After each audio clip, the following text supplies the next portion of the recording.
Alrighty. Hope everybody's doing well today. Good evening, court. Today is June 4th, 2025. It's our 5 o'clock work session. And if you all would join me in standing for the Pledge of Allegiance, please. I pledge allegiance to the flag of the United States of America and to the republic for which it stands, one nation, under God, indivisible, with liberty and justice for all.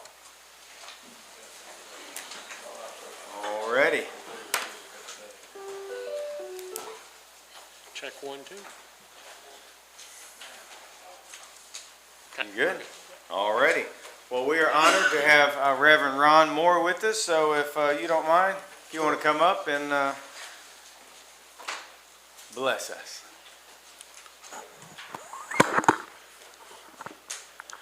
All right, my name is Ron Moore.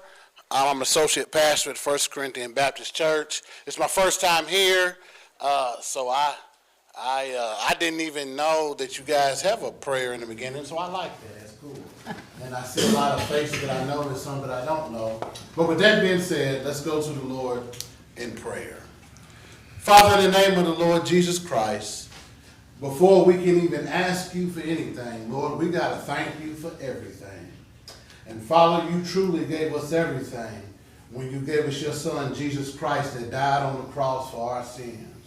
Father, it's such a beautiful act of love and compassion that you did for all of us. And Father, as we go our ways and in this world, sometimes and things might not bounce our way, but Father, we know that even though you sit high, Father, we believe that you look low. And Father, I pray for this court meeting today. And Father, I pray that your wisdom, the wisdom of God, floods each and every individual. I pray that decisions are made for the betterment for the people of Franklin County. And Father, I ask that you bless all our homes and you bless our relationships and our children. And Father, we thank you. And Lord, we give you the honor and the praise and the glory. This is my prayer in Jesus' name. Amen. Thank you very much. Thank you. Have a great evening. Alrighty, next I'm going to ask if there's any public comments from the audience. Anybody want to get up and speak about anything? Alrighty, we're going to go ahead for our road department update and ask Mr. Duke Wilburn to come up. Duke, how you doing tonight? Doing well, how are y'all? Good. Just want to give Court a little update on what the road crew's been doing last couple of weeks. And I think everybody knows we've been up to the park for a week or so, doing a little work up there. I think Andrew's got some pictures. We got a couple people to thank. Tracy, for one, for letting us have her wonderful crew there. They're awesome. They work harder than most men, so they were a big help. And I want to thank the plant board.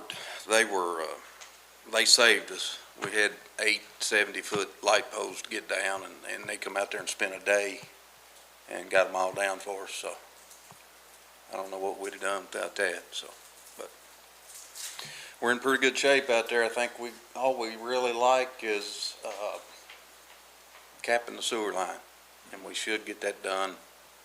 If not tomorrow, it'll be Friday. So pretty good shape there. And outside of that, we just been running a mow crew and running a grapple truck pretty hard.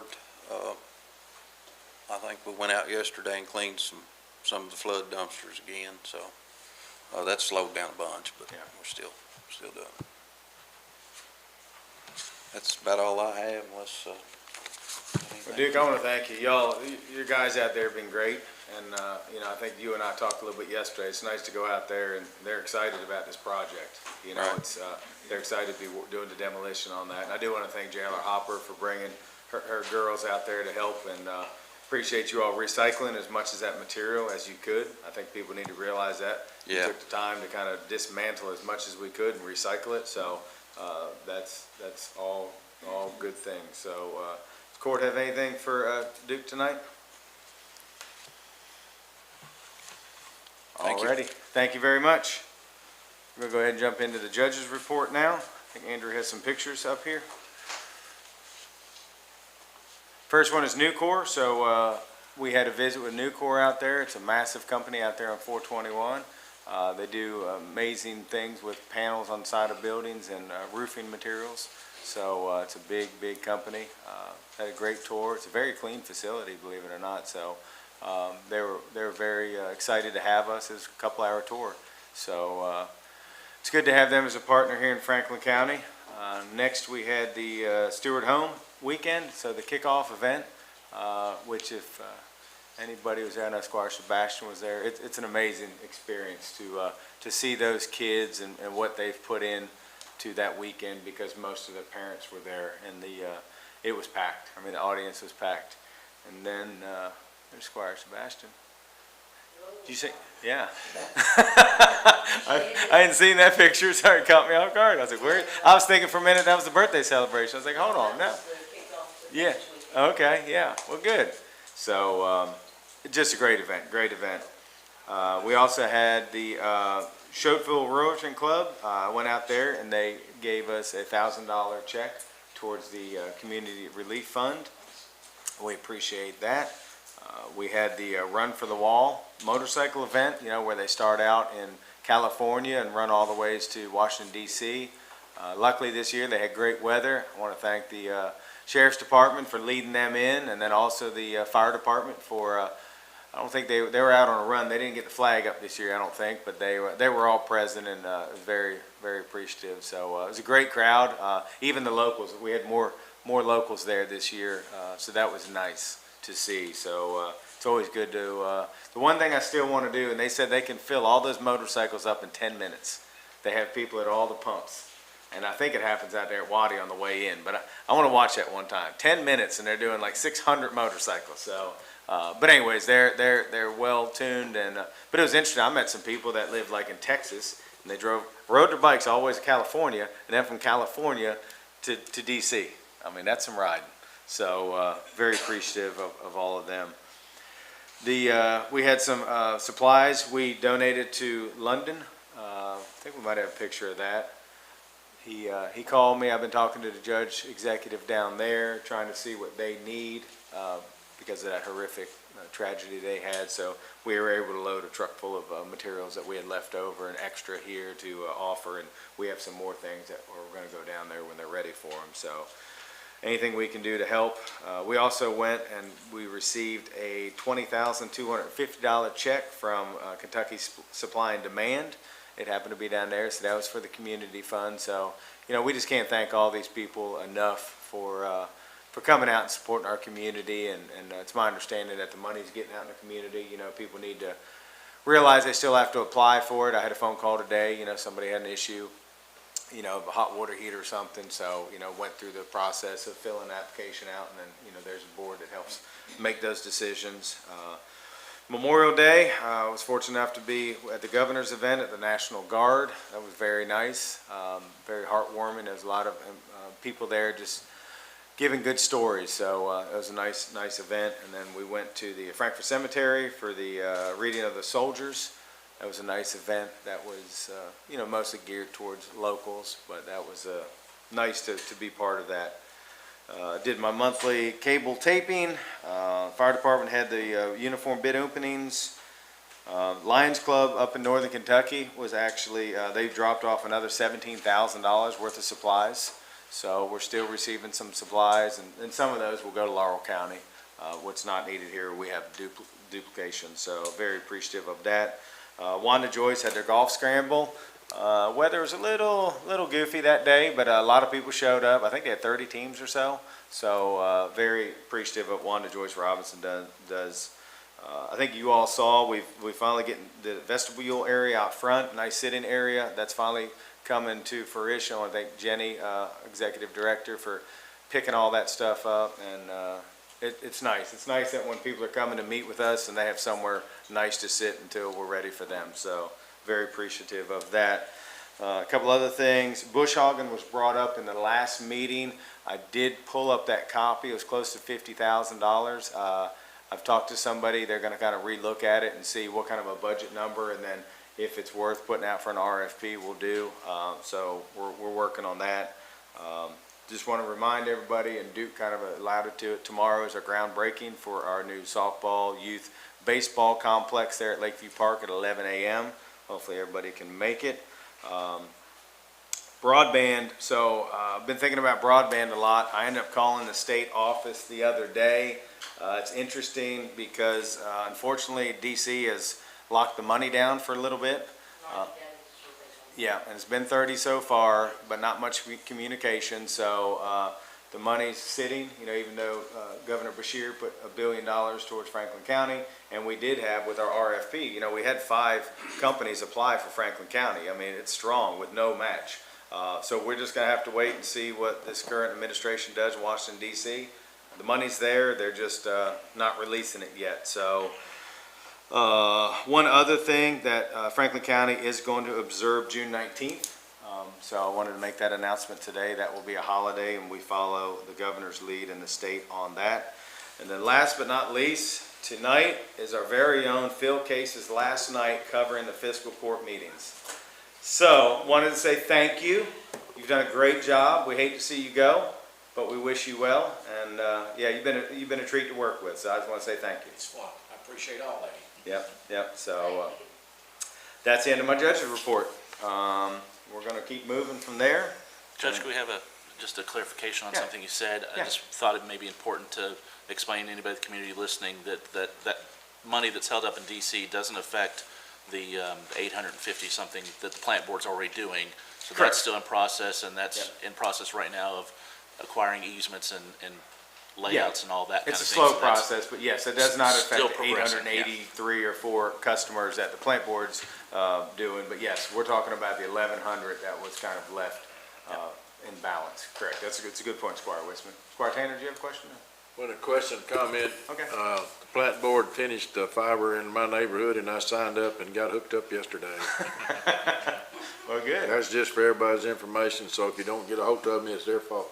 Well, I think it's important to know, though, that's a good point. So, you know, just because the lines are running doesn't mean people are accepting it. So, you know, I think people need to realize if you see them in your community and they string fiber, it's really not much more money, but you do have to call and sign up. You do have to make a call, Yeah. that's correct. So that's a good point right there, that a lot of people might just assume, since it's in their neighborhood, they're gonna be hooked up to it, but they do have to call and request it, because it's a different line, so, well, good.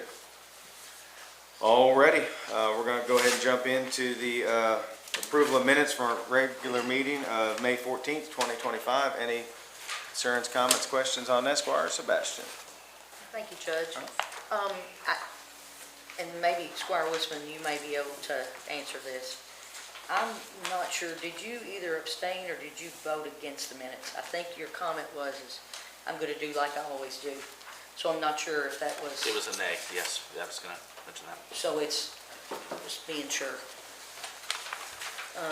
And then the Expo contract, was it the same? Was it a no Oh, or you're was it asking me. abstain? Is that I'm Squire sorry. Wisman? Is that a question? Okay, I'm sorry. Yes, Yeah, I'm yeah. sorry, I'm just trying to. Yeah, yeah, no. I just wanna make sure who that was going That was to. me Because as I- well. Okay.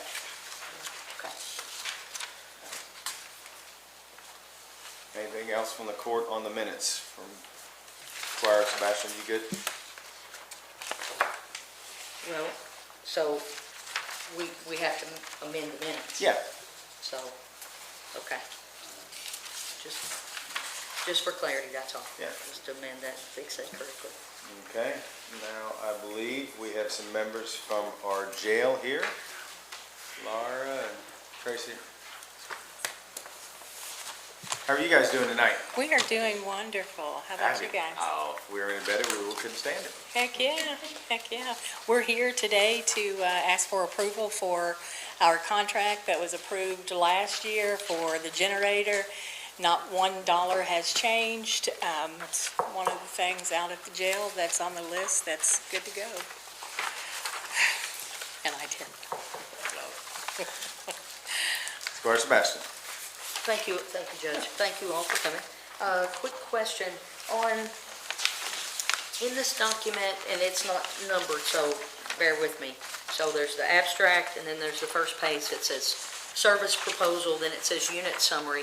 On the page that says scope of work, down at the bottom, it says preventative maintenance service. Yes. And I know that's kind of what we're going after. There are two items there noted as, they're termed if applicable. Yes. How, I guess the thing for me is how can we ensure that these things get changed at least every 2 or 3 years? Because if they come in and just kind of look at it and say, hey, it looks okay, and they do that for 5 or 6 years. So they actually change it every year. Okay, And so, and along with this, so they do an inspection on that, and that's required by DOC. So we have Yep. to have the inspection for our jail inspection. Right. So this gets done every year. Okay, so the changing these things Yes. happens. It's not Yes. if applicable. No. Correct, no. It's automatic changed, It's- okay. Yes. It was just, I was concerned It's that- required. Yes. And it's our concerned. maintenance, Major LeMay was there this time, so yes, it actually gets done. It's not a, Okay. if we need them. Yeah, okay. I was just concerned about that because that's what we're doing is preventative maintenance. Yes. And if they come in and take a peek every year and they do that for 5 or 6 years, then it hasn't been changed for that period of time. And then Yes. maybe when we have to call on it to use it, then we've got Yeah, problems. it's changed every year. All right, perfect. Thank you all. You're welcome. Any other questions for the jail? Squire Wisman. Judge, before you came on, Jayla, there was discussion about this contract because these generators hadn't been serviced since they were installed, was what if I remember correctly, we didn't have the preventative maintenance. But there was a discussion about, and I'm sorry, I can't really remember specifics, about having a company come in and do multiple things with equipment services. So I'm just bringing it up because I think the scope of this contract and for last year was just the 2 generators. This one is strictly for the generator. But that discussion was about having one company sort of tasked with looking at multiple items, and I don't know that anything ever came of it, so I'm just I mentioning don't it think to- that we have came across one company that Okay. covers the scope of Yeah. everything, which is why this one is to Yeah. be separate. Amtech does our fire suppression, HMC does our boilers, our coolers. No, there's not a one-stop shop for this. Right, just, I guess more so the question I'm thinking is are we, or do we know, or maybe if you all could expand for us in the future, if we've taken care of everything that needs to be done preventative maintenance wise, but like I said, this was kind of left out after the energy improvements, and Yes. nearly voided the warranty at the time, I remember, and the maintenance person at the time had said that they were gonna look at the whole scope of the jail and see if there was anything else that we maybe needed to be doing proactively. I don't believe so. I think, Okay. the other inspections, of course, our fire, the sprinkler system, between that and the preventative maintenance we have with HMC pretty much covers everything. It was, I guess, specifically sort of related to the energy improvements. but Right, and Just asking, because it never Yeah. been reported back to us if there was anything else we Yeah. need to look at. I wasn't in that meeting Right. with the major and what he told you guys about the energy saving. I wasn't in that meeting with you guys, so I can tell you that from the top to the bottom of that jail, since I've been there almost, I'll be there a year in July. Wow. We have gone through that jail and peeled things back like an onion, going through that jail and making sure that inspections are where they need to be. Things that may or may not have been taken care of prior to are up to date now. All right, just Yeah, making sure we're there. Thanks. yeah, yes, sir. Good. All righty, thank you. Thank Very you. much. All righty, next agenda item, I believe our sheriff is with us. How are you doing, sir? Great, how about you all? I'm doing well, thank you. I actually talked to our county attorney about this a few minutes ago. I think he wants to research one thing before we move forward, maybe table it, is that right? He wanted to check on one legal issue with it. Okay, you want to talk about it a little bit? You and I have talked about it, obviously. Sure, Versailles formed their own police department for the schools, and they're just asking for cars, and, we had a couple old cars, so we're just trying to help them out. When the sheriff talked to me last week, he said he's not going to get much for these cars at all, so we thought it'd be good to be able to help another community put SROs in their schools. So I think it's a great, great thing, so, yeah. Yep, perfect. So Max, you'll get with us, and then can you just make note and make sure this gets on the 24th agenda? Yes. Like I said, in order to transfer property, it has to be another governmental entity, and so we gotta check to make sure whether or not School system counts? is the exact entity who the property is being Okay. transferred to, Okay. and whether they qualify. All right, thank you. Good deal, thank you very much. Thank you. All righty, next, I believe Duke is coming back up.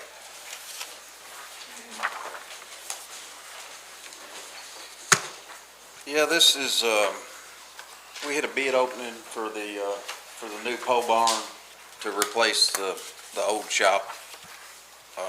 We had bid opening on the 27th. We've received 3 bids, WCM General Contracting, Collect Construction, and Stevens Home Improvement.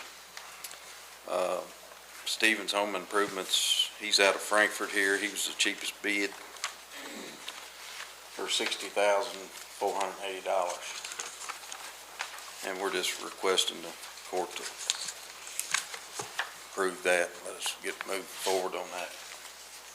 Okay, Squire Sebastian, I see you have a question. Yes, thank you. Yeah. Thank you, Judge. Maybe someone can advise, can the county pay for material costs up front without delivery of materials? Because the document itself says that. The document, Stevens Home Improvement says, with each job, we take material costs up front, and the rest when the job is done. And I don't think we can pay up front.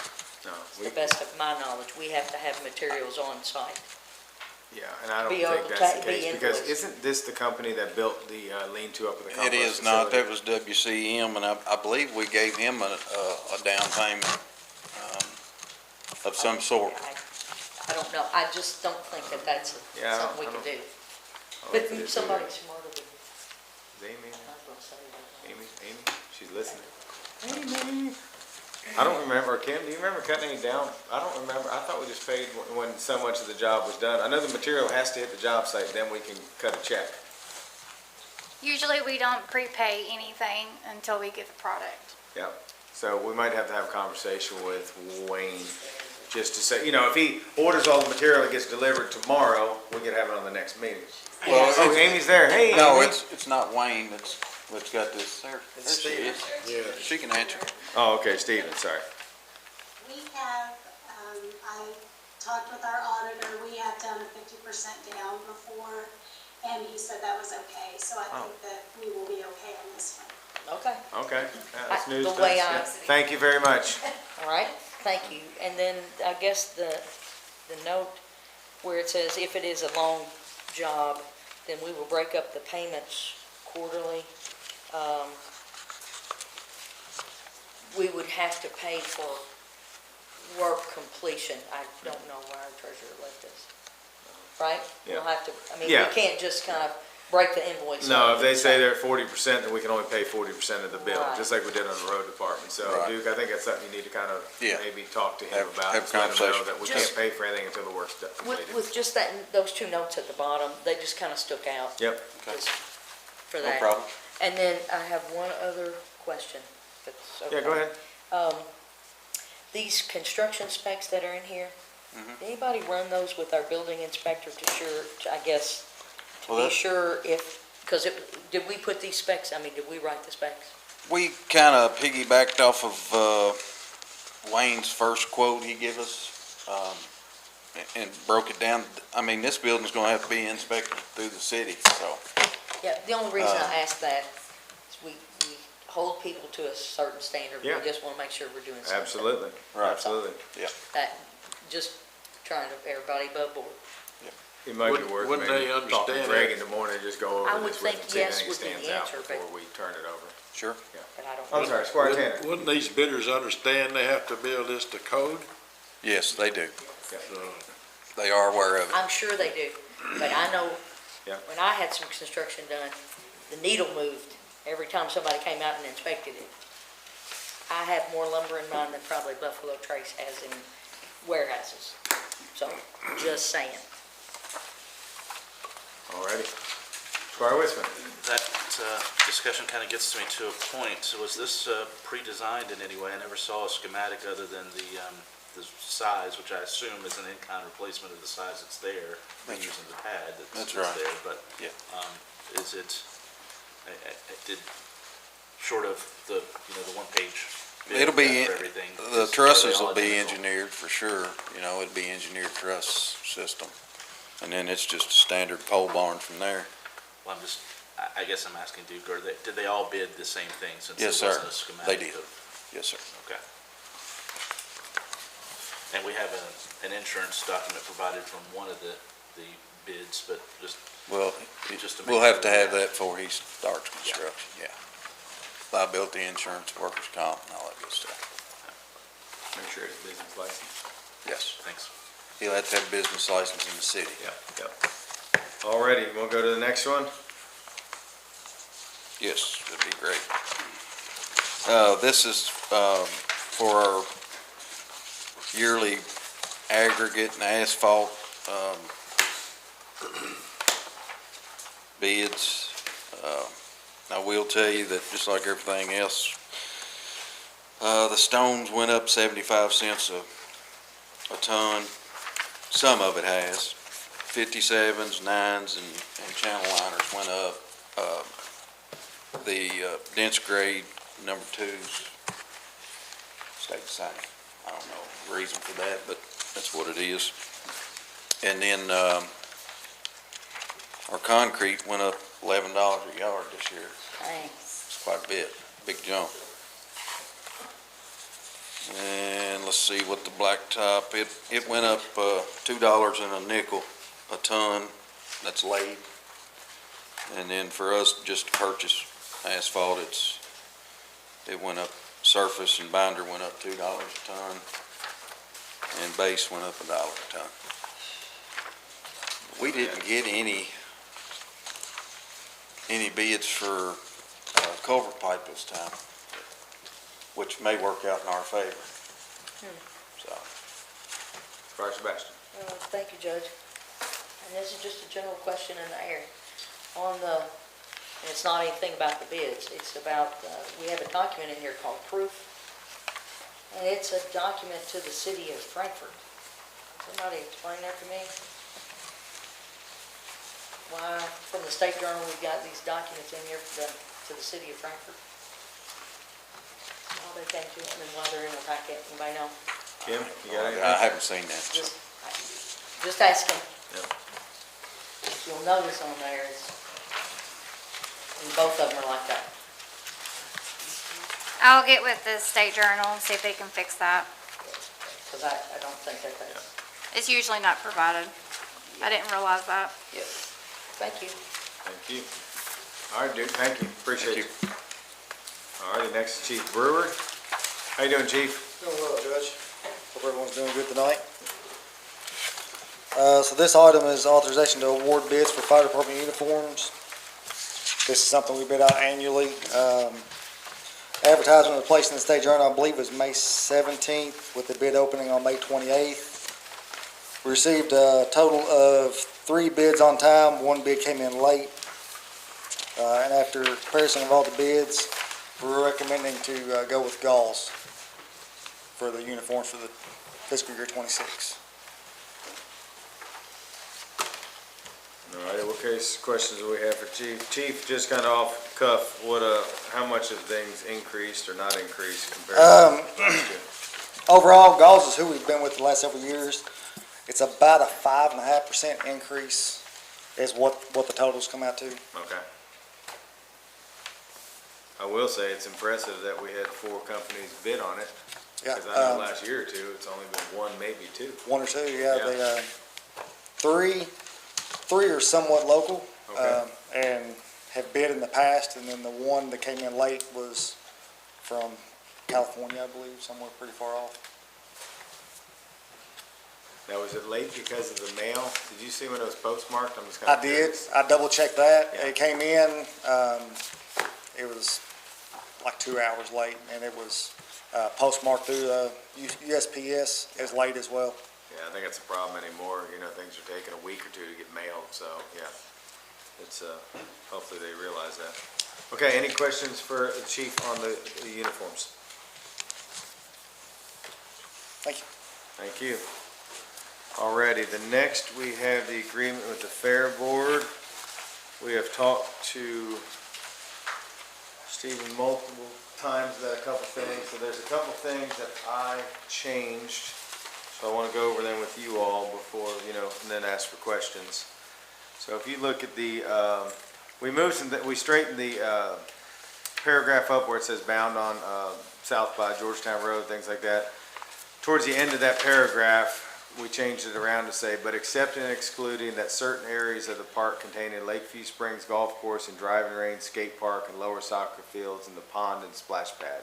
So just wanted to clean that up a little bit. That's more just moving some words around, I think, and we've talked about it. The other one is the next one, number 1, term. We went ahead and changed that to say, to have and to hold the leased premises for a term beginning on the first Monday of each July through the 4th Friday of each July. So we thought there you are. Yeah. So we thought we'd clean that up a little bit, just to make it, because, you don't know if it's gonna be 18 days, 16 days, 17 days. And then the other one, before I let Stephen talk here, is number 3 on the volunteer waivers. We wanted it to say towards the end of that, and any volunteer services, and the copy of all those waivers shall be provided to us. Oh, I had a question on that one. Yep. Some of the volunteers only come in for that day of well, kind of like for one, like the pageant judges, they only come in for that day.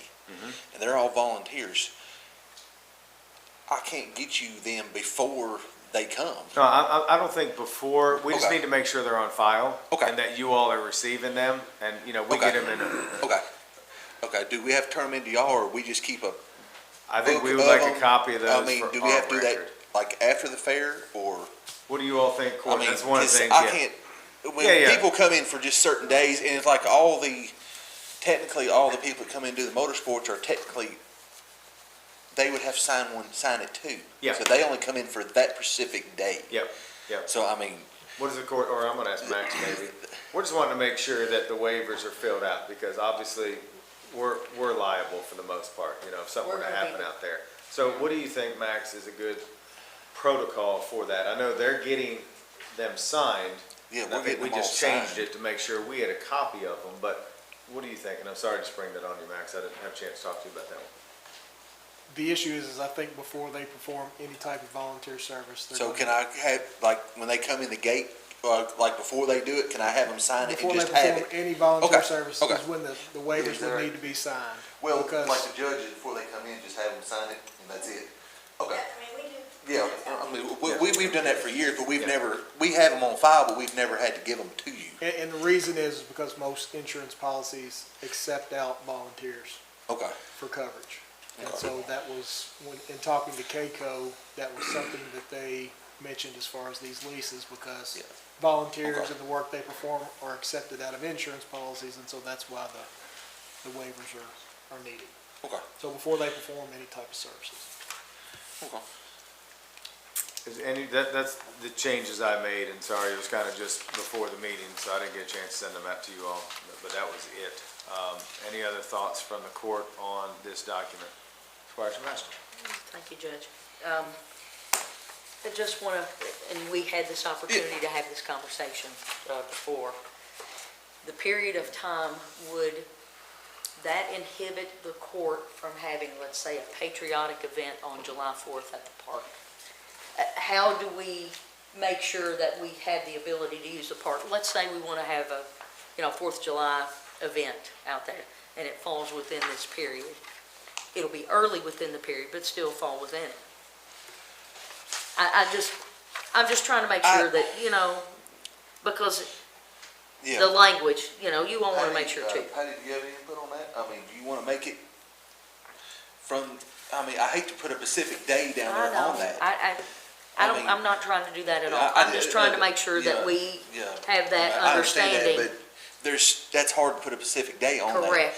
I mean, Which is why we took the number out I and don't- all those other things that we just talked if that about. comes up, won't we deal with that when that comes? Okay. Because it won't fall this year, and I don't know, I haven't looked at the calendar for next year, but if it falls next year, we'll deal with that when that one comes. Because I don't see a problem with it. I do not, even if we are under, I mean, that's a different I just deal bring with it that. up. Yeah, no, and I For think, that we reason, have a great we rapport talked with about them. that. I mean, ultimately, we own the park, and I Yeah, think yes, if yeah, that I were mean, to come that's up, it would just be a conversation. patriotic if we thing had to is do completely something. different Yeah. from anything else. Yeah, You could add some language in Yeah, there you where can- that Yeah, the county could use the park as long as it didn't interfere Yes. with activities of the fair, yeah, Yeah. period. so. So you could use it any day rather than just the 4th of July, even though it's a good example. I just trying to come up with an example that Yeah, that's a everybody good could example. understand Yeah. and latch on to pretty quickly. Any other, Okay, so get back, so as long as we do the leases after the fair, Yeah, I think that'd be not the waivers after the fair. Yeah. Okay, as long as we We get just wanna them make signed sure when they you come have in. them, you Yes, know what I mean? yes, And- yes, okay. because I you need just to look make- at it from our, because Yes, we I are the understand owner, what if you're something, saying. God Okay. forbid, were to happen, Okay. they're not coming after the fair board, Yes. they come after the Yeah. county. Okay, So I think the important thing out of all that is just that you get them all signed. okay, yes. Yep. Huh? Yes, okay. Yeah, I'll have, I mean, we have them sign, like all the promoters sign them as soon as they come in. Yeah. Squire Whisper, do you have a hand up? Yeah, several things, Judge.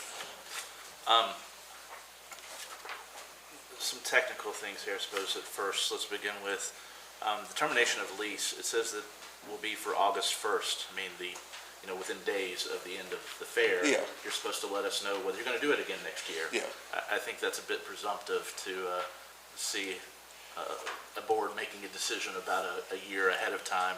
I would rather see something like a end of year, like a December 31st, letting us know. The thing with most of the contracts, I can tell you if we're gonna have the fair, pretty much when the fair is over the next year. because all the motorsports people are booked before they leave, because that's how far out you have to book most of that stuff. So I think I would like that not to be changed in there, because, I mean, we would know as soon as it was over whether we could do it or not. Yeah, If you're I'm comfortable comfortable, with I that, mean, yeah. there's no penalty that I No. see in here anywhere of saying that, January 1, that you're not gonna have Yeah, I the mean, event, so yeah. if you're comfortable with that Yeah. language. Related to what Squire Sebastian has said, I'm wondering about any other event type uses. We don't specifically talk in this contract, or the one I voted against 2 weeks ago, about uses of things like renting out the Carter House specifically for other events, or hosting a employee appreciation picnic in the summer for our own selves. I kind of want some of that fleshed out a little bit more about what the spaces are to be used and are not. And generally, I suppose it says enough here, but that doesn't really describe every feature that's on the park space in my mind. So, it's all asphalt paved area for use for the fair, or all buildings? No, Or the golf course can still come in and use that, and the skate park, they can still use all that stuff. I mean, it's pretty much anything that's outlined in there, I mean, they can use anyway. I mean, the only thing they cannot use during the fair is the disc golf, because they have to take them down, because they're set up through where everybody parks. That's pretty much. And so I think in that first paragraph, Squire, it's like, this lease includes but is not limited to the pavilions, Farm Bureau Pavilion, adjacent show rings, horse show rings, tractor pit, and then portable staging and parking area in the roads, but expect the park still continue for the golf course, driving range, skate park, lower soccer fields, ponds, and splash pads. So y'all are good with all those, Yes, right? that's pretty much the way the lease is always read. Yep. I mean, it's just a newer version of Just it. making It cleaned it up a little bit from the last one. making sure Yeah. you're all comfortable with Yeah. it, and it's inclusive of everything you're gonna Yeah. need, right? So, Yeah. and then, I'm wondering about roadways. I've said this, and we've talked about this several times, about the public being able to access the park and use it during events, and how do they get in when the fair is going on or other things are going on? I mean, Especially the school using it as kind of like the exits. golf course and all. If they say they're going there, Okay. I mean, you can see if somebody's going to the golf course. They've got their golf gloves and everything else. I mean, the skate park, I mean, if they're packing their skateboard, we pretty much know they're coming in to do that. I mean, the splash pad, I think it's not, is it even on during the fair? No. Yeah, that's what I'm saying. It's turned off during the fair anyway. I mean, from the hours of the fair, it usually goes on. What time's it close, Charlie, during the fair? It closes in the middle of the day, don't it? Right, you all start usually about 4 or 5. Yeah, so it closes down usually, because there's nowhere to park up there anyway. And then the insurance policy, I'm assuming that's based on previous years, or is that an increase, or? Which interest? The $1 $15. million per incident, That's $3 always million been there. per That's aggregate. always been the Okay. same. And it just says that Lakeview Park premises shall be clearly named on insurance policies, but it doesn't say anything specifically, even though it's implied, about Franklin County Fiscal Court being named as in the policy. Yeah, additionally insured, yeah, sorry. I'm trying to come up with the word.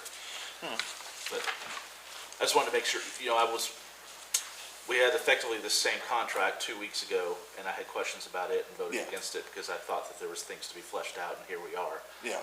But I just want to make sure I you're all mean, comfortable with yeah, everything. yeah, That we're comfortable with encompasses everything, everything that you yes. need, and we don't have any conflicts coming up, so. With that being said, I would like to present the dollar Perfect. for Come on, bring the it on dollar up. for this year. Amy, hold on, maybe give it to Amy. Amy, get up. She's a treasure. She don't like me touching money. And who do I need to do this certificate of insurance to? You give it to her too. Okay. Thank you very much. And we look forward to, we're hoping for beautiful weather this year. I hope so too. I hope, now, Wolford County had horrible weather. Yeah, well, that means we're going to be blessed with good weather. So, alrighty, thank you guys. Judge, can I ask the number 3, the volunteer waivers, there was some discussion of language changing there. What is it going to read as?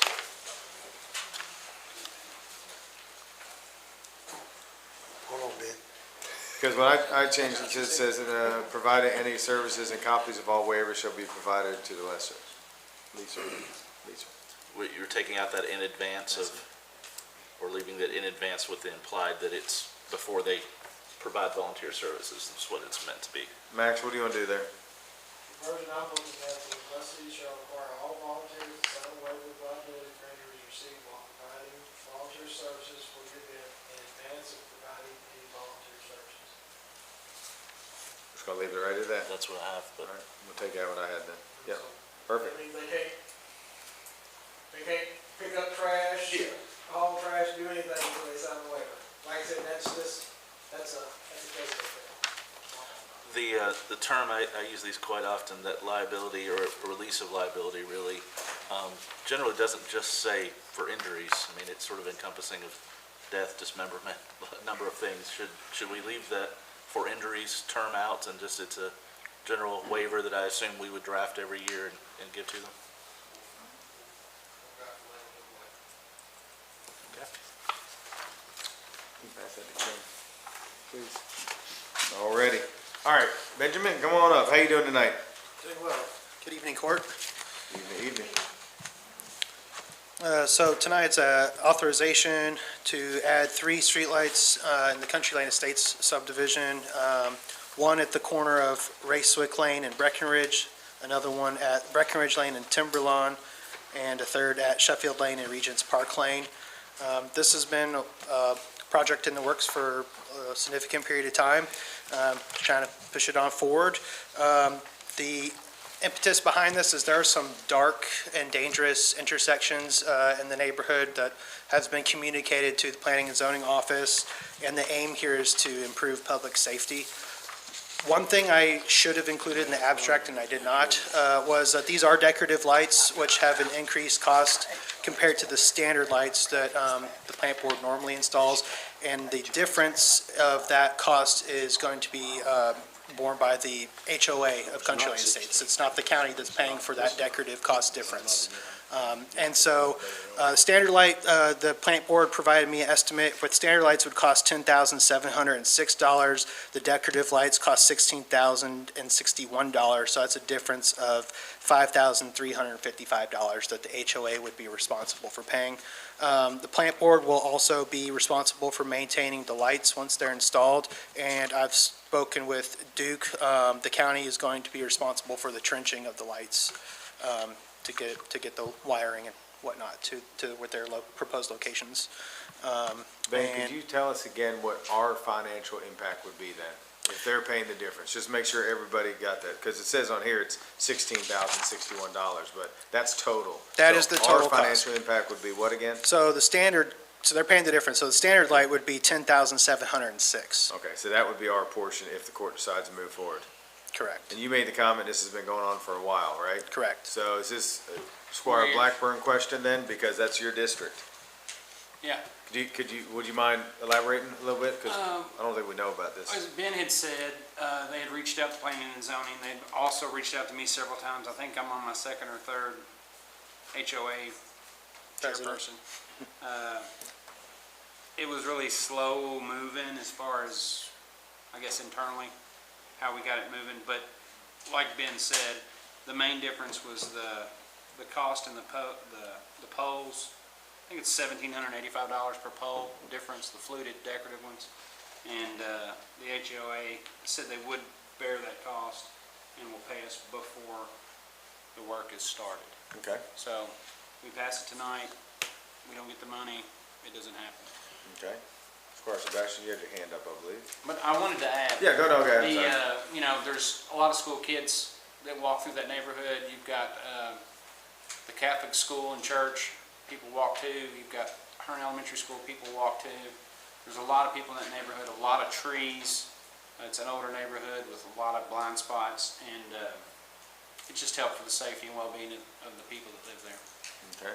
Squire Sebastian. Thank you, Judge. You mentioned the HOA, and that was going to be my question. Was this request, did it come from the HOA? To me, it did. Because I've been trying to work with our planning department. Sometimes we get requests from a single individual in a neighborhood that has 230 homes, and they want a street light in front of their house, but the rest of the neighbors don't want that. Right. So we're trying to strike the balance as to how to address that when there's not an HOA that comes collectively with the weight of the HOA that says, yes, by and large, everyone wants this. So we're I trying would think to, with the So I'm without only the asking HOA, yeah, because you of need that. to ask the immediate adjacent neighbors, and, because I've got a street light that's 2 houses down from my house on the other side of the street, and it shines in my house like San Quentin prison. It's bright, but, Johnny Cash. yeah, it's, I've never it's seen that, very thank important. goodness. Huh? I've never seen that light in the prison, thank It's, goodness. my house casts a shadow on my backyard Really? Okay. because of that light. Yeah, it's incredible. But, and he had said there were gonna be, the high LEDs? efficiency LED lights, and very cost efficient. Were they $4 or $5 a month? For a month per $4 light. a month per month. Thank you. Squire Tanner. I have some questions. I don't know who to answer them, probably Ben. Who owns these decorative poles once they're installed? From my understanding, it'll be the plant board to maintain. Plant board has to maintain, somebody runs off the road and breaks one of them off, the plant board's gonna put it back for free. That's my understanding. You It got says the that plant in board- writing anywhere? I do believe, I do in one of my emails. Would you share that email with somebody that knows, because those will obviously, according to the testimony that Mr. Squire Blackburn just said, they cost $1,700 a piece. $1,700 More. more. The difference. $1,785 more than a standard bulb. So that's $1,700, somebody gotta come up with, somebody runs over one of those poles. That's a good question. I can look into that. Is county responsible for that, or the homeowners responsible for that, or is the plant builder responsible for that? So you're saying if a car takes out one of the lights, who's responsible I for was the cost told, difference? in my neighborhood, we're talking about putting up decorative street signs, and I was told by Duke that if somebody takes one of them out, it's our responsibility, period. That's what he said. Is that what you said, Square? I just want to make sure I got all my information right, because we still want decorative street signs. Yeah. We might be willing to pay for them if somebody gonna fix them every time somebody runs over one of them.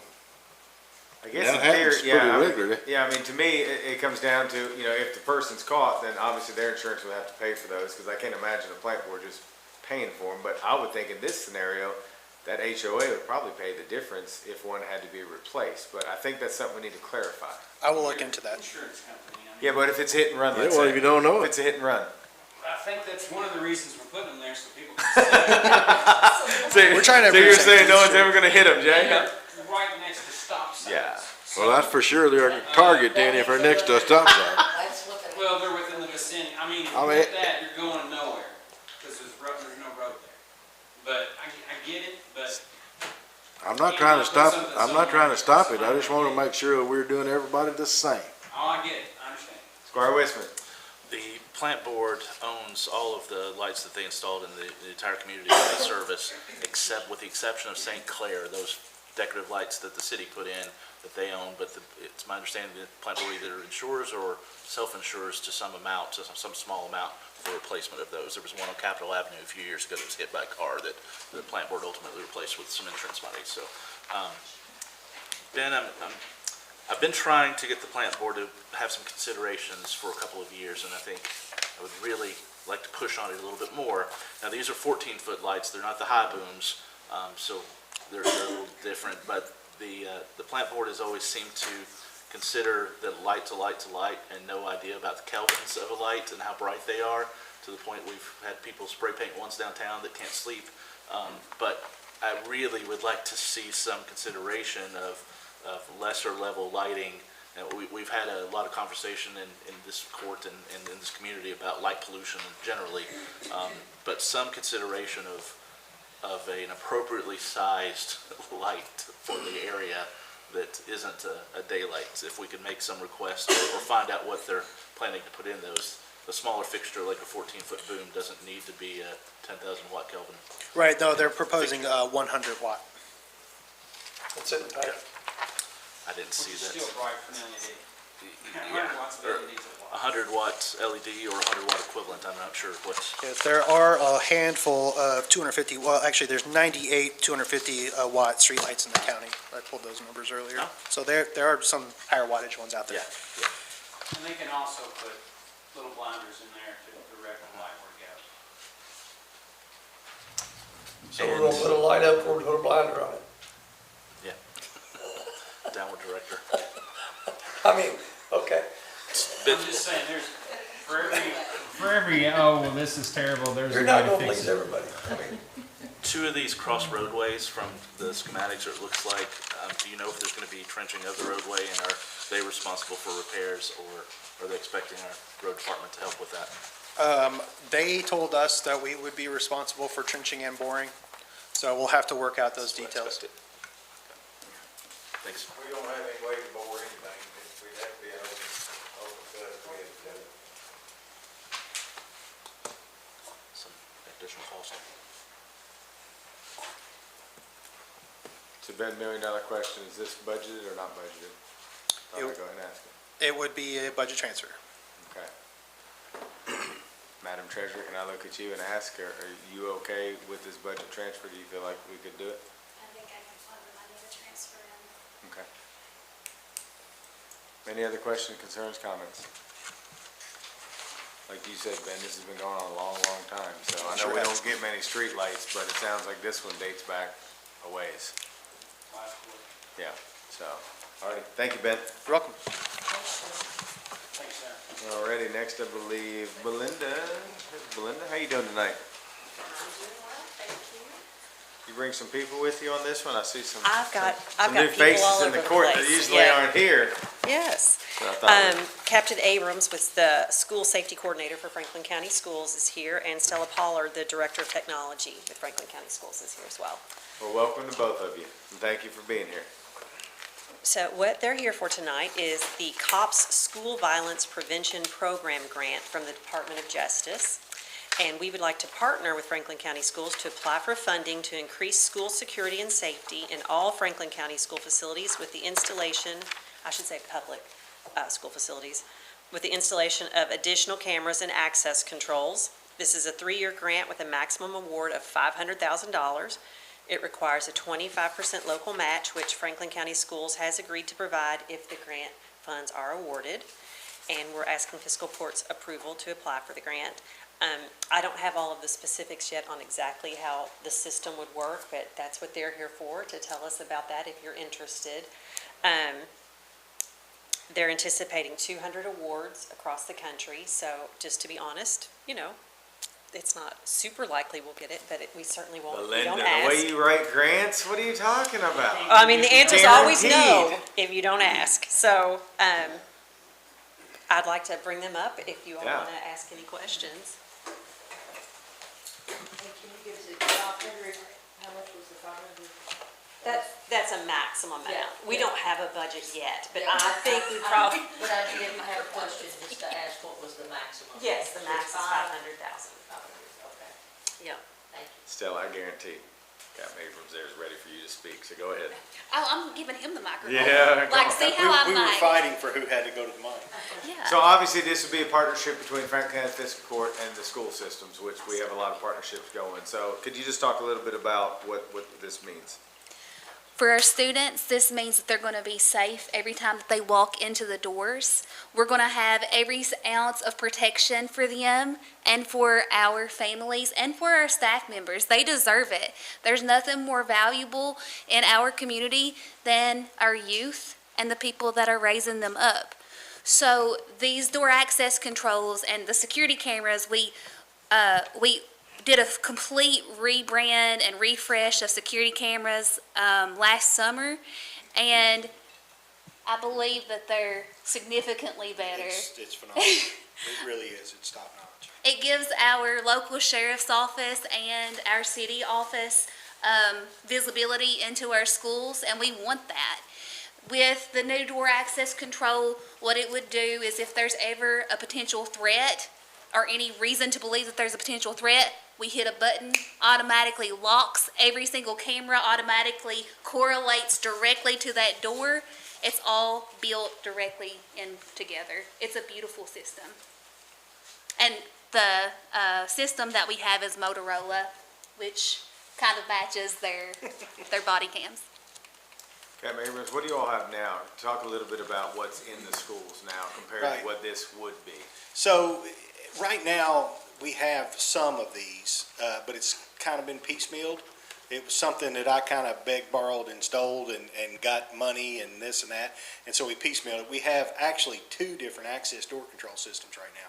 One runs the central office and an elementary school, and then there's a different system that runs the high schools and the middle schools. So we're looking to integrate that, first of all, because her IT department can better, work with that if it's integrated. And also, it interfaces well with this new camera system, whereas the ones we don't have now don't. What they do, just a brief overview of the ones that we have at the high and middle schools, it does away with the need to issue a physical key to staff members, et cetera. So, for example, if someone gets fired or whatever the case may be, we request that they return their key card or their key fob, but if they don't, we can remotely zap their access to the building. That's one thing. So there's that, and then I also had them install audible alarms on secondary doors throughout the building. So by policy, the front door of the school should be the only door that anyone comes and goes from as far as public entry into the building during the school day. So if someone, like for example, if Stella or I, we need to walk out a secondary door, or a teacher, then they have their card, they can scan from the inside, and that will disable an alarm, and then they can exit. However, if a student, for example, in an elementary environment, a lot of these children will have runners. They may go to the bathroom, next thing you know, they're out the door. So if they force that door open, obviously everyone can exit a building, that's fire safety, et cetera. But there's an audible alarm, so teachers that are adjacent to those doors can hear that and then look and alert somebody if they need to respond to that. But it's a huge game changer as far, and another thing is I can run it, and so can Stella, from a remote access, either on a computer, on a cell phone. A couple of things on that, I can look at my phone on any of those 4 schools at any time at a map, and I can see if there's any exterior doors open on that building. From Florida, I can do that. And then also, if, for example, public safety, let's say the city police respond to Franklin County High School after hours and there's an issue and they can't get in the building, our dispatch center has access to that, and their doors are numbered, and they can say, I need access to door 55, and they can click a button and open and let the police in. So a lot of stuff that it can do, and we're looking to make it universal throughout all of the buildings, because the elementaries, all of them don't have it right now. And so the opportunity with this grant, if we could get the funding, would be a huge offset. I went to the superintendent and told him, hopefully we get 500,000, and he didn't flinch at the 125 match. Yeah. So, it would be a huge asset, and we appreciate Belinda's willingness to work on this.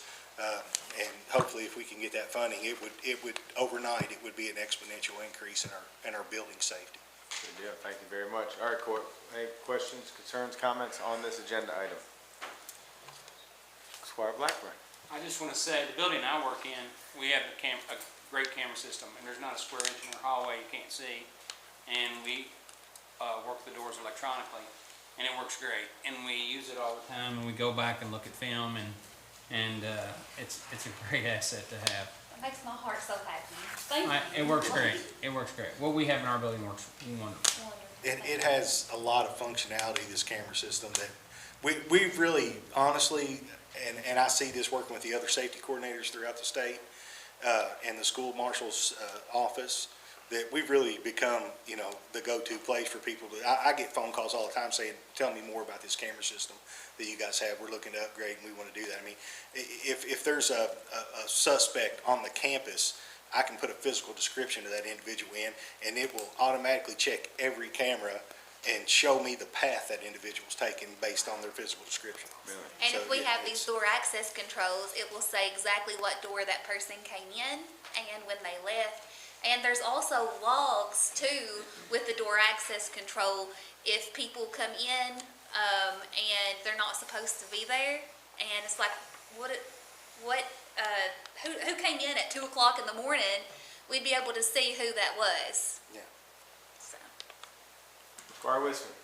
Just wondering with the scope, if we're awarded 500,000 max, is that to upgrade all the schools within the district, or would it be just for the ones that are not served yet or something? I would think so, simply because it simplifies and it also improves the quality of your service when you can integrate everything. I would not want to have 3 separate door access systems. I would like to try to get them all. Now, that being said, a lot of the hardware and a lot of the stuff that's already in those buildings could probably be repurposed and used with a new, a new vendor system. So I don't know that for certain. I should think it would. Yeah. But, and so that would be a slight offset possibly if that were possible. All of our cabling and all of the stuff that is currently going to their current door access, we'll be able to reuse all of that. So it will just be that hardware piece and then any licensing software that comes with it. Well, the other question I suppose is maybe Belinda, why is the court applying and not the school district, just for the public? Because we get questions quite often about the confusion between the school districts and the Well, courts. the school district has applied for this before, and they did not receive funding. So we thought that maybe coming through fiscal court might be an advantage to our application. So that's the main reason. So, and the only expense to the court really is just your time to Right, manage it. right. So, And honestly, I think you and I spoke briefly about this, I'm not that concerned about that because we already have everything set up with the Department of Justice because of our Wanda J. Robinson Foundation, the Second Chance Act grant. So this is, to my knowledge, would run in a similar fashion. We know how to do that. Amy and I have been working with that for a while, so I think it would be very manageable for us. Perfect. All righty. We thank all of y'all for coming in tonight. Thank you very much. Thank you. Thank you. Belinda's still up for the next one? Yep. Go ahead. Okay, so this is supplemental agreement 1 with the Kentucky Transportation Cabinet, authorizing an additional $700,000 in federal transportation alternative program grant funds. So they're federal funds that funnel through the state. And this is for the design phase of the US 460 Shared Use Path project. That's the project that's going to build a 10-foot wide, half-mile long shared use path along US 460 from Stedmantown Lane to the Huntley Ridge East Apartments, which were formerly the Raven Crest Apartments. And just as a reminder, Fiscal Court approved the initial $50,000 in federal funds with a $12,500 match on February 26th. So the Transportation Cabinet reached out to us after authorizing the initial $50,000 in federal funds because there was some concern that the project, the full project, all the phases, design, right-of-way, utilities, and construction, was underfunded. They had additional funds that needed to be authorized by the end of the fiscal year, or they were going to have to give it back to the federal government. So what they did was they looked for projects that were underfunded, and we had, told them we were a little concerned about this one, and then they are now releasing that extra money to these projects that are underfunded. And it's going to the design phase because that's the phase we're in. In all likelihood, the bulk of this money will end up filtering down to construction. So if we don't use it for design, then they move it to right-of-way. We don't use it for right-of-way, utilities, construction, and that's how it goes. So there is a local match. If we ended up using the full $700,000, there would be an additional $175,000 in local match. But that's only if we use all of it, and we don't have to use all of it. This is just a safety net for this project to make sure that we do have enough money as we move through it. Squire Sebastian. Thank you, Judge. Thanks for coming with this, and this is a great problem to have. I would say Squire Dykus would definitely agree that this is a I've great actually problem. never seen it happen before, so it was pretty exciting when they... Now, my question is the match, does it all have to be cash, or can it be a combination of in-kind? This program, it is all cash. All There cash. is no in-kind allowed on this one. Some of them we do, but not this one. So, the question goes to our treasurer, who is... Amy's hiding. And You know Yeah. the question. So, this is not budgeted for this fiscal year, nor is it in our upcoming existing budget. for next year. So, timeline though, we felt like it's going to be beyond fiscal Okay. year '25. So I think we're gonna be able to work that into fiscal year 27. 27. Sorry, I because said we're that getting ready to go wrong, into yes. 26. Yeah. But something for us to all keep on our radar. Yeah. Yes. Thank you. Squire Dykes. I just want to thank you so much. Like, you all just have no idea how badly this is needed, so I'm sure the judge will agree with me. I cringe every time I drive Georgetown that somebody's gonna get hit. I mean, It's it is amazing that unbelievable somebody, how many it's people amazing walk. I haven't hit someone, Yeah. is the truth of Well, the that's kinda matter. what I've been thinking, too. It's crazy, so I really, really judge. Y'all do something. You set yourself up, Do something with him. Squire. Anyway, Yeah. no, I really do appreciate this, Yeah, thank you. no, it'd be a great project because I'd be curious how many apartments are in Old Ravencrest. I mean, there's a lot back there. It's a lot. It's a lot of kids. A lot of walkers, Yeah. a lot of bikers. Yeah, yeah, it'd be a great project, especially with everything going on at the park and the school and everything else. Yeah. Yep. Belinda, thank you, and I think you haven't. Geez, you're up tonight. I know. mean, you're just It'll be moving. ready for me to go. Yeah, you should pull the chair up. Go ahead. Okay, so, You brought a little help on this one, didn't you? I yeah, see him hiding Logan back Hart, there. the Director of Community Planning with the Bluegrass Area Development District, is here to help me with this one tonight because they are managing this project on behalf of the county, the funding for this project. But what it is the county was fortunate to receive $1,250,000 in government resources accelerating needed transformation program funds, or grant funds, which I think is the worst name. Just me. We just call it House Bill 723. Yeah. So, and we're going to use that money to match $1,250,000 in federal community development block grant funds for the Farmdale Sanitation Project. The grant funds do require a 5% local match, which would be $62,500, and the county has already obligated ARPA funds as local funds, so that will work for this. And we're asking Fiscal Court to approve the resolution for this funding and allow Judge Mueller to sign the agreement. And if you have any questions, I will turn it over to Logan, who knows Yeah, I was more gonna say, about this Logan, than I why don't do. you, welcome tonight. I appreciate you coming up from the ad there in Lexington. Why don't you just talk a little bit about this, because I know it's been on everybody's mind for that 15, 20 years or whatever. We've been trying to get this thing across. Yeah, 21. so we're close though. Easements, we're close. So go ahead and talk a little bit about this agenda item, please. Yeah, we're getting there. So back, I guess probably 2 or 3 years ago, Karen Leverins applied for a community development block grant to cover one of the 3 construction contracts that are associated with this project.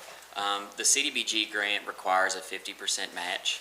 And luckily, within the past 2 years, the state of Kentucky established this grant program, which we call House Bill 723, which was set up specifically to provide the matching funds for a lot of these federal grants. So we submitted an application to cover that $1.25 million matching requirement to the state. The state approved it, so they're going to be allocating that $1.25 million to serve as Franklin County's match. There was, like she said, a 5% match requirement for the grant program, just to demonstrate that the local governments do have a commitment to this project. But the ARPA funding that was already allocated to this project will serve as that match, so there is no additional cash that is required from the fiscal court to be able to complete this. This resolution just allows us to be able to initiate the process of being able to draw down those grant funds when they're needed.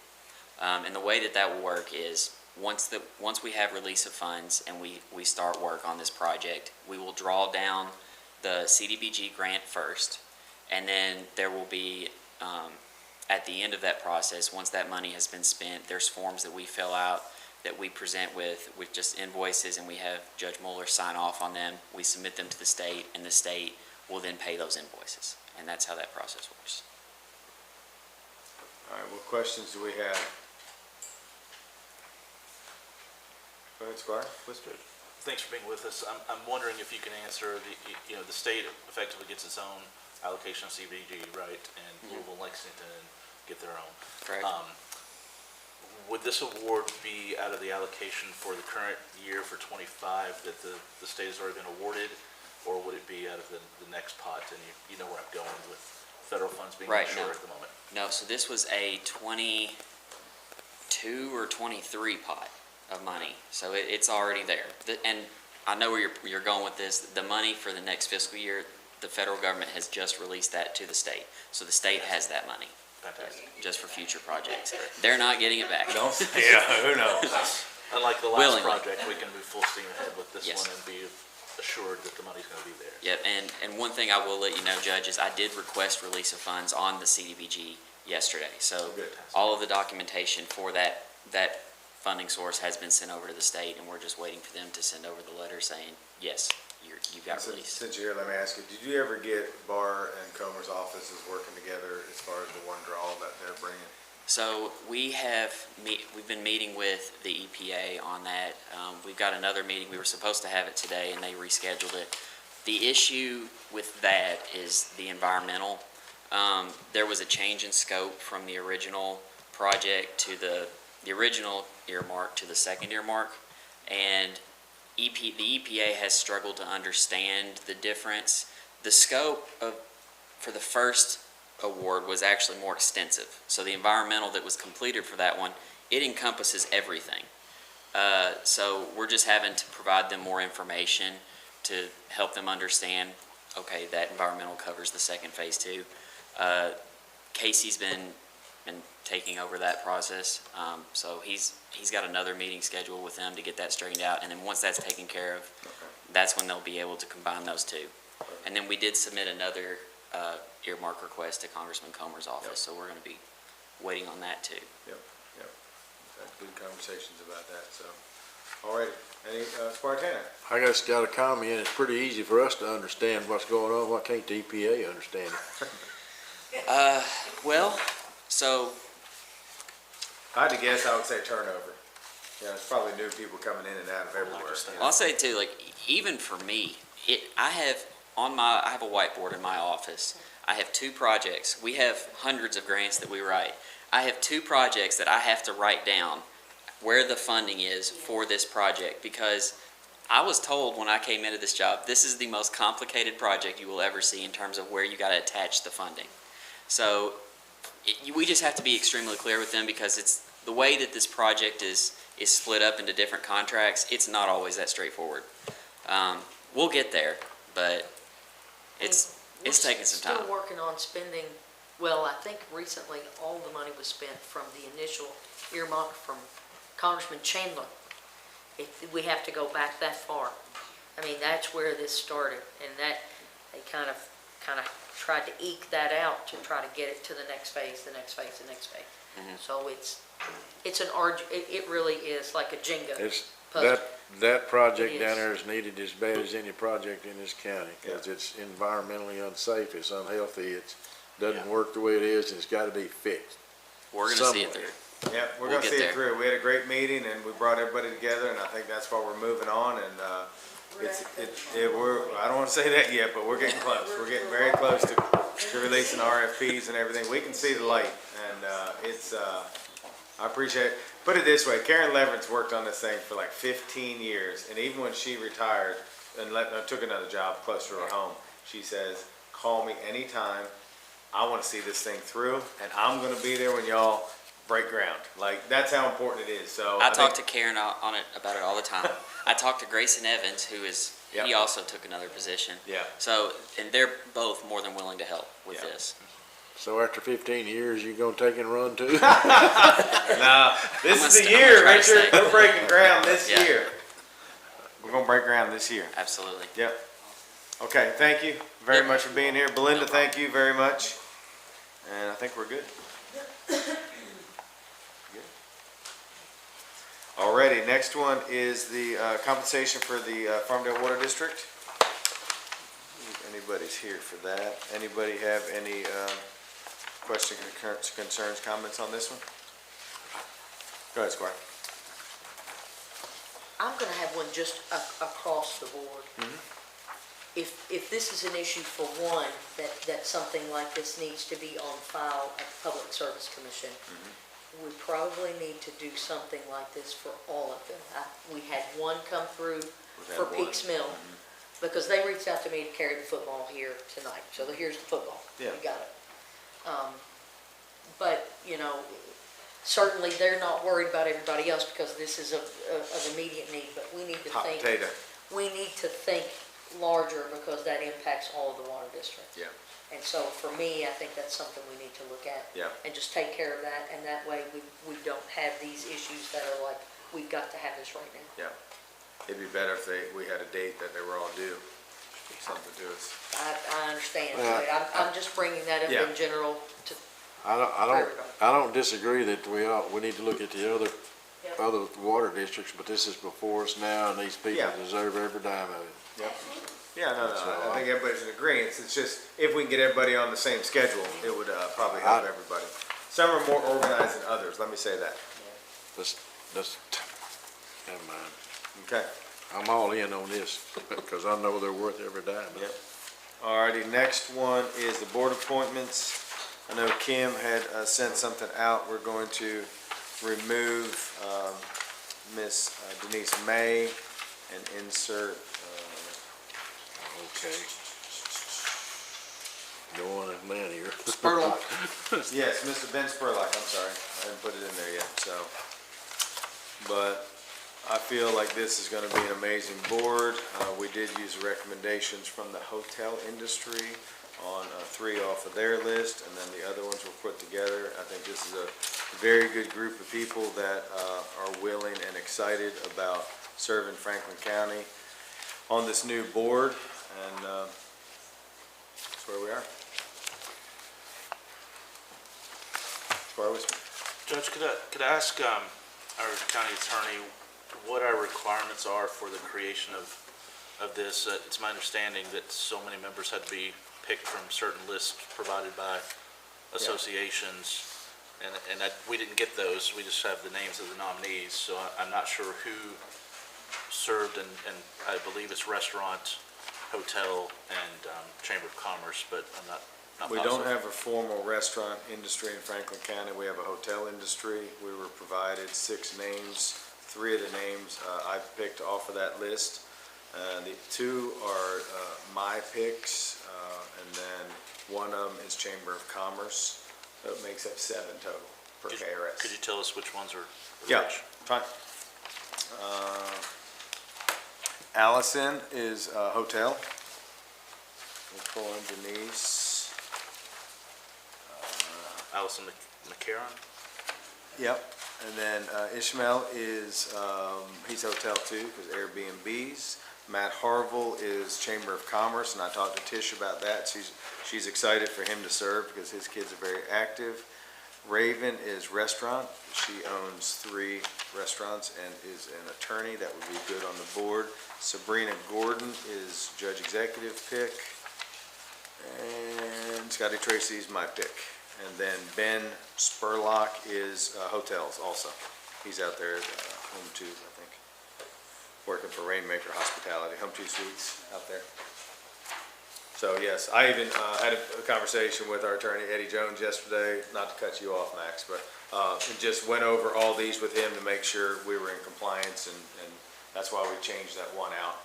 I misunderstood that all 3 had to come from that list, but that's why we pulled the Denise May and put Ben Spurlock on there from the list that was provided by the hotel industry. I have a procedure question. Can we appoint all these same time, or do we need to do them individually? On the voting section, it'll be all individual. Okay. Yeah. Sorry, I asked that too. I was trying to do them all at once, but I was informed we had to do them individually, so when we read them, that's how I have them. Judge, I thought there was a new restaurant association that was formed a few years ago in town, but maybe tourism. Robin, do you know? I thought there was a new restaurant industry association that was formed in town a few years ago, and I thought there was names provided from the restaurant association. Not that I'm aware of. There was a downtown one, I don't know if it's active anymore. Yeah, I don't think it's active. Squire Blackburn. Does the local hotel association have like a website or a members list or anything? We were provided from the chair of their association, the names of people who were offering to serve, I guess. Yeah, I mean, I don't know if they have a website, but they. Yeah, I haven't seen one. Yeah, there is an organization. Yep. And it's made up of hoteliers within the city. Alrighty. Next, I believe Amy. We have Amy coming up Judge, tonight. I was going to say, I would like to have been presented that, because, I mean, it's up to us to vote these through, but not knowing exactly who the alternatives were. Of course, you take the picks, but I just would like to have known who all of the names were. I thought that should have been included in this packet of information, but, and then I wanted to ask, I just want to make sure, I seem to recall a KRS that excluded anyone who had served on a board elected body from being appointed or employed by the same body within a year, I believe, and I remember this from the city, so it may be different during that time, but I remember this KRS and I couldn't find it to reference it again, so I want to make sure. I think we're outside of a year time frame already for Scotty, but I'm not positive. You are, because I'm sitting here. I wasn't sure how long it was. Yeah. But, Okay, yeah, I haven't seen it. okay. All righty, thank you, Court. All righty, Amy, good evening, how are you doing? I'm fine, thank you. Thanks for being with us tonight. So my first agenda item is the treasurer's report, and I have the revenue and expenses as of June 4th. Most of our revenues are posted. I do expect some more from the clerk, some small revenue from the sheriff. We might have some smaller revenues, but for the most part, we have collected most of our revenues. You want to let her finish, or? However you want to handle it. I didn't hear you, I'm sorry. I was just waiting for him. Yeah, I was gonna let her finish, she was Yeah, kind of in the presentation. I'm good. Yeah, go I ahead. just wanted to share that about the revenues. Yeah, no, yeah. Thank you. Oh, was that it? So- Squire Sebastian. Okay. Sorry, that was a little awkward moment there. I thought you were still talking, and then she started talking. No, Yep, I was thank you, leaving that. thank you, Yep, go ahead. Judge, Yep. thank you. I had a question about our distilled spirits. Have you heard anything from those? You know, I Yes. just heard exactly what you said. We're expecting some smaller things. Yes, That- I don't expect that. We In this did fiscal year? receive, right, we did receive the certification from the state last month, and that bill went out. And so they still have, I don't remember their due date for To go I'm not ahead and make thinking that the payment. 2% off. Yeah, that's true. So I expect that probably in July. All right, okay, thank you. Unfortunately, I had hoped. Me too.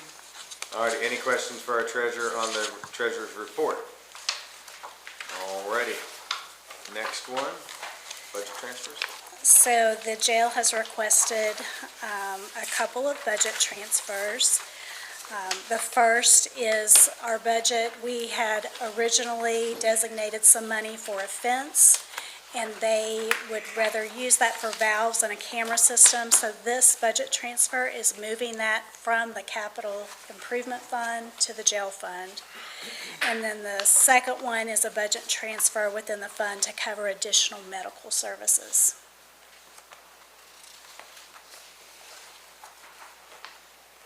Any questions for Amy on this one? All righty. The next agenda item is budget amendment number 4. This is our first reading. This is our final amendment for fiscal year '25. I am amending in 2.625 million, making the budget 58.393 million. Excluding capital and expenses and federal projects, the increase is 1.835 million, giving us a budget of 39.125. Your abstract has the detail of what each one of these items that I'm amending in, but I'd be happy to answer any questions that you have on these. I'm going to make a comment on one of them, Amy, just to let everybody know. Obviously, the Judicial Center has been a big deal. We've been having weekly meetings with AOC, a lot of the judicial judges. So right now, we're going to have to put up the $550,000 to cover our portion of the cleanup. But AOC is saying they're going to reimburse us, so that $550 alone should just be temporary. So, and I know they're talking about doing a special session because obviously they're going to need a lot more money to rebuild that thing over there. I think the electric too, that's probably going to come to us first, would be $660,000. They're at least going to try to get, is that right, Max? and they're at least gonna try to get the courtrooms open while they do renovations and things like that, because they're scattered all over the town. And also, I wanna give a shout out to Jailer Hopper for her turning part of her jail into a courtroom. That's been very helpful, and we also have a judge next door upstairs. I mean, everybody's scattered everywhere, but I'm very appreciative everybody's helping, try to make the best accommodations as we can. So I'm just communicating with the court. There is 550 of this that we should be reimbursed, and there's a potential in the next month or two that we're gonna get another big bill that's hopefully be reimbursed. We've always been a good working relationship with AOC. It's just letting the court know. Trying to keep you all in, go ahead. And I can say in those meetings, there will be agreements drawn up about that fronting of the money and the repayment. They believe it would be about 30 days as far as the repayment, but there will be agreements done in advance regarding the repayment of the money. So that's all been initially talked about in those meetings, so. Yep. I just want to let everybody know what's going on with the courthouse, because that is a big deal for us right now. Thank you, Amy. Any other questions about these transfers and things? Squire Wisman. Yeah, Judge. First, the roadway, Amy or Judge, maybe you can talk about for Sulphur Lick Road. It says that this expense will be submitted for reimbursement for FEMA public assistance. Yeah.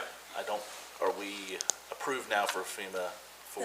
This was the first FEMA, or the February that we were approved. Okay. Yeah, that's a good question, though. And then can someone elaborate about the $68,000 for proceeds from the PDI grant? Just, first time we're seeing any money associated with that being passed through, and I'd like a little explanation of what it's for specifically and how it's going to be handled. And I'm assuming it passes through directly to the new entity that's been formed, but just to verify. So because the PDI grant has to go through local government, so that is why we were listed in the agreement. We were listed as that local agreement or local government. So the explanation I was given is this is for due diligence. So they've completed that work. I'm not sure what due diligence is. Do you know? Checking into things and making sure everything is what it says it is. So that's basically investigation and making sure things are the way they are stated and supposed to be. Thank you.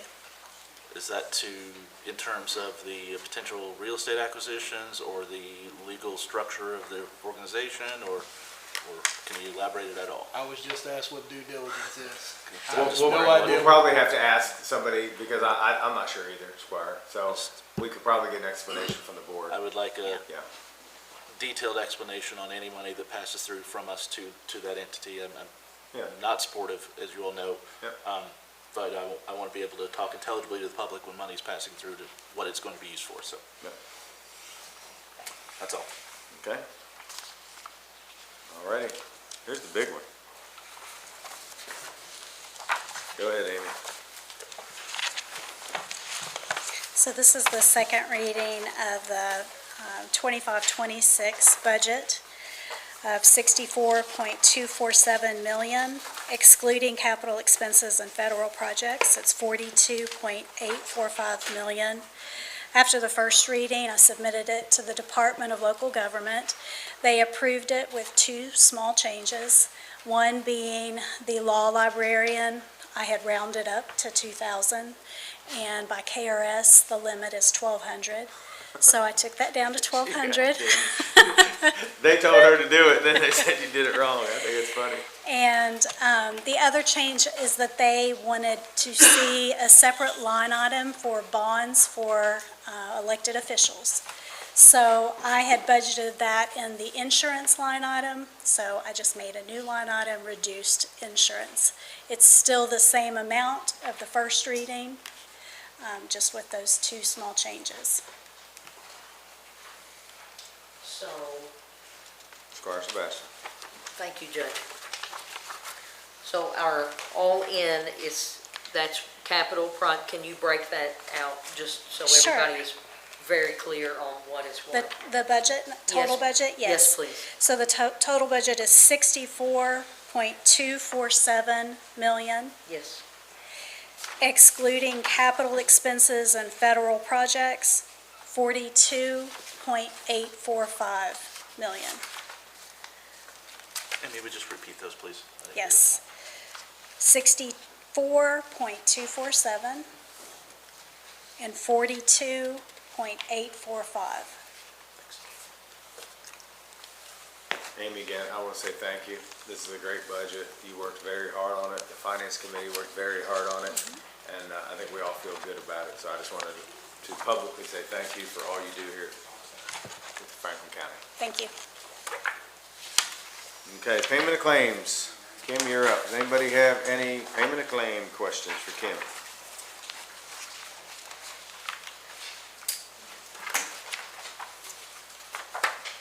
Judge, Warwick? just one thing, in the jail's bills, there was an acquisition of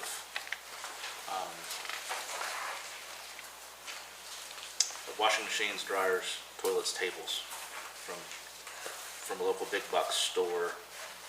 Just more of a commentary. We do have understand a local preference ordinance that, you know, we really should bid items when we can and buy as local as possible whenever we can.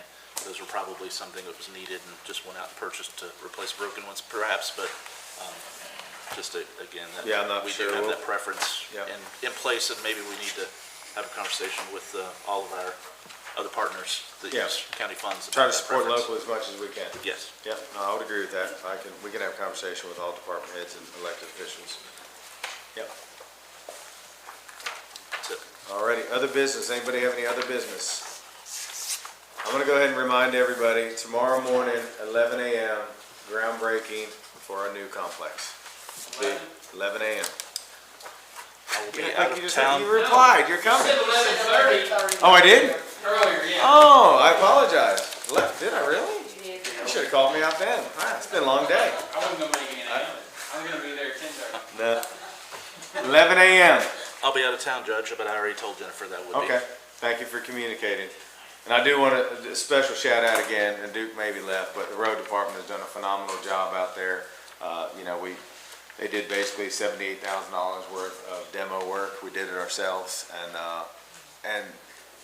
Charlie can comment too, but I mean, the attitude of the crew out there and crews out there has just been phenomenal. Impressive, Yes. impressive, and I'll comment tomorrow on it too. Yep, so, we're good. Quick and neat. Absolutely, absolutely. So, but I think everybody's excited. It's a big deal we've been working on for many years, so. Alrighty, no other business. We're gonna jump into the voting session. Clerk, please call roll. Squire Sebastian. Here. Squire Blackburn. Present. Squire Dykus. Present. Squire Harrod. Here. Squire Tanner. Here. Squire Wissman. Present. Judge Miller. Present, thank you, clerk. Authorization for approval of minutes from the regular meeting of May 14th, 2025 as amended. So moved. Second. All those in favor say aye. Aye. All those opposed say nay. Judge, I'm gonna abstain because I wasn't here. Okay. So we have Squire Dykus abstaining and Squire Wissman was a nay, correct? Correct. Okay. Motion passes. Authorization for approval, a contract with W.W. Williams for preventative maintenance. So moved. Second. All those in favor say aye. Aye. All those opposed say nay. Motion passes. Authorization to, we are. Table that one? Yep. Do we need to, motion Oh, to? Yeah, motion to that, table. Judge. I'll make the motion to table. Okay, please. do I have a second?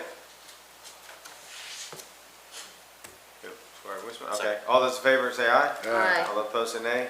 It is tabled until our next meeting. Authorization to approve a bid to Stevens Home Improvement, the lowest bidder for a pole barn. So moved. Second. All those in favor say aye. Aye. All those opposed say nay. Motion passes. Authorization to award a bid to Harrod Concrete and Stone, the lowest bidder for the various sizes of aggregates. So moved. Second. All those in favor say aye. Aye. All those opposed say nay. Motion passes. Judge, I have to abstain. Okay. I have a family. Squire Sebastian, abstain. You get that, clerk? Yes. Okay. Authorization to award a bid for Harrod Concrete and Stone, the lowest bidder for Class A concrete and fiber. So moved. Second. All those in favor say aye. Aye. All those opposed say nay. Aye. Squire, are you abstaining also, right? Same reason. Yep, gotcha. Motion passes. Authorization to award a bid to H3 Mays Corporation, the lowest bidder for Class I, I can never say that word. Bituminous. Bituminous, that's a tough one. Surface. So moved. Second. All those in favor say aye. Aye. All those opposed say nay. Motion passes. Authorization to award a bid to Galls, the lowest bidder for fire uniforms. So moved. Second. Did you get that clear? Yes. All those in favor say aye. Aye. All those opposed say nay. Motion passes. Authorization to approve an agreement with the Franklin County Fair Board as amended. So moved. Second. All those in favor say aye. Aye. Aye. All those opposed say nay. Motion passes. Authorization to add 3 street lights to the county multiplier Franklin Plan Board and decorative posts at the intersection of Ryswick, Breckenridge and Timberlawn Lane, Sheffield Lane, Regents Park Lane, County Lane Estates. So moved. Second. Could I have a question on this motion, please? You sure can. Does this motion include the portion where that the homeowners association is gonna provide part of the money for those decorative posts? Because I'm not sure it's in this quote. Well, if they don't give us the money, we don't do it. Is that part of the motion? Max, how should I word that then? Can we make it to approve the $10,740? Yeah, That's part of the I think that motion. would be it. Is court okay with that? I'm fine with that, I just wanna make sure it's clear. Y'all are gonna make me read that whole thing again? I gotta read it again? Seriously? Come on with it. Dang it. Hold on, what was the exact number again? I don't wanna do it 3 times. 706? 706. 10-706. It's like Rain Man stuff there. Amy, you see that? I remembered it. Crazy. Alrighty. Authorization to add 3 streetlights to the county multiplier Franklin Plan Board and decorative posts at the intersection of Ryswick and Breckenridge. I keep saying it wrong. I'm just gonna keep going. Breckenridge and Timberlawn Lane, Sheffield Lane, Regent Park Lane, County Lane, Country Lane Estates for the amount of $10,706. So moved. Second. All those in favor say aye. Aye. All those opposed say nay. Motion passes. Authorization to approve a resolution authorizing the county judge executive to make application to the Department of Justice COPS School Violence Preventative Program SVPP for a grant to improve security at Franklin County schools. So moved. Second. All those in favor say aye. Aye. All those opposed say nay. Motion passes. Authorization to approve a resolution adopting and approving the execution of a supplemental agreement between Franklin County Fiscal Court and the Commonwealth of Kentucky Transportation Cabinet in the amount of $700,000 design phase funds for the US 460 Shared Use Path Project. So moved. Second. All those in favor say aye. Aye. All those opposed say nay. Motion passes. Man, Belinda, all yours are so long to read. Authorization to approve a resolution authorizing the receipt of government resources accelerated needed transformation program grant funds from the Kentucky General Assembly HB 723 to match community development block grant CDBG funds for the Franklin County Farmdale Sanitation District Sewer System Interceptor Project. Bam. So moved. Second. All those in favor say aye. Aye. All those opposed say nay. Motion passes. Authorization to approve compensation for the commissioners of the Farmdale Water District. So moved. Second. All those in favor say aye. Aye. All those opposed say nay. Motion passes. Authorization to approve board appointments of Sabrina Gordon to the Franklin County Sports Tourism Commission with a term ending June 30th, 2028. So moved. Wait, Second. June, I'm sorry, June 30th. June 30th, 2028. Okay. Who motioned, who second? Kelly and Mike. So per KRS, we had to stagger these when it started out, so that's. That's why I'm asking. Yeah. Because I didn't Yep, note it on anything yep, else. perfect. All those in favor say aye. Aye. All those opposed say nay. Motion passes. Judge, I'm going to be present for all of these. Okay. Present, what's that mean? Voting present. But what does that mean? I'm asking. I really don't know. That I'll generally, ask the council, because I want, You may want to ask him what his definition. Turn your mic on, please. You may want to ask him what his definition of it is. It's not a yes or a no vote, it's basically. it goes with the majority of the vote of the body. Abstain does that. President goes with the majority of the votes? Yes. I thought It's the first I've ever heard of that. I thought abstention was, went with the Abstention is a majority. non-vote. Okay. Clerk, do you have that written down? Do you see, know that Yes. for all these sports commissions? Okay. Authorization to approve board appointment of James Harville to the Franklin County Sports Tourism Commission with a term ending June 30th, 2027. So moved. Second. All those in favor say aye. Aye. All those opposed say nay. Present.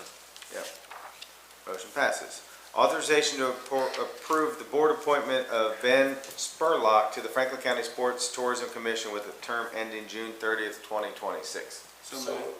Second. All those in favor say aye. Aye. All those opposed say nay, and we have a present.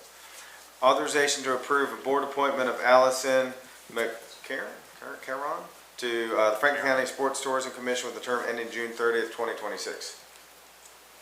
So moved. Second. All those in favor say aye. Aye. All those opposed say nay. Motion passes. Authorization to approve the board appointment of Scotty Tracy to the Franklin County Sports Tourism Commission with a term ending June 30th, 2028. So moved. Second. All those in favor say aye. Aye. All those opposed say nay. Motion passes. Authorization to approve board appointment of Raven Turner to the Franklin County Sports Tourism Commission with a term ending June 30th, 2027. So moved. Second. All those in favor say aye. Aye. All those opposed say nay. Present. Motion passes. Authorization to approve board appointment of Ishmael Valderez to the Franklin County Sports Tourism Commission with a term ending June 30th, 2026. So moved. Second. All those in favor say aye. Aye. All those opposed say nay. Present. Thank you. Motion passes. Authorization to receive the treasurer's report. So moved. Second. All those in favor say aye. Aye. All those opposed say nay. Motion passes.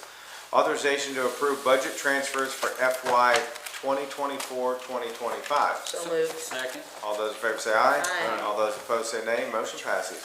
This is the first reading, and no vote will be taken at this time, of amended number 4 to ordinance number 4-2024 relating to the budget for fiscal year 2024-2025. Second reading and approval of an ordinance related to the budget for fiscal year 2025-2026. So moved. Second. All those in favor say aye. Aye. All those opposed say nay. Motion Nay. passed. I'm sorry? Nay. Nay? Okay. Did you get that, clerk? Yes. Okay. Payment of claims. Is there a motion to deny any claims? No motion was made. Let the record reflect claims are to be paid. Authorization to adjourn. So moved. Second. All those in favor say aye. Aye. All those opposed say nay. We're adjourned. Thank you, court.